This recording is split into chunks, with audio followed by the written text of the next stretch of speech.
Gaurko errezeta izango da etxeko flana, eta hori prestateko lehenengo pauso izango da karameloa egitea.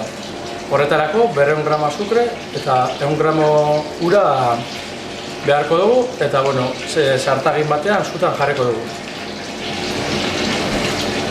Behin karameloa eginda dagoela, hurrengo pausoa parejoa izango da. Horretarako 18 arrautz, 300 gramo azukre, eta 3 litro esne jarriko dugu ontzi batean, eta hori dana irabiatuko dugu. Ontxe moldia bete ingo dugu parejoarekin, eta bainu marian laban sartuko dugu 180 gradutan 45 minutuz.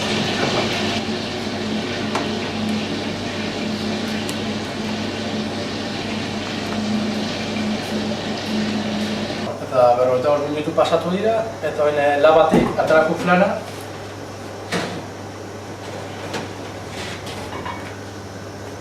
Eta itxiko dugu, otzitzen. Eta behin flana hoz geratu dela, bakarrik falta da zerbitzea, eta hau da pausua.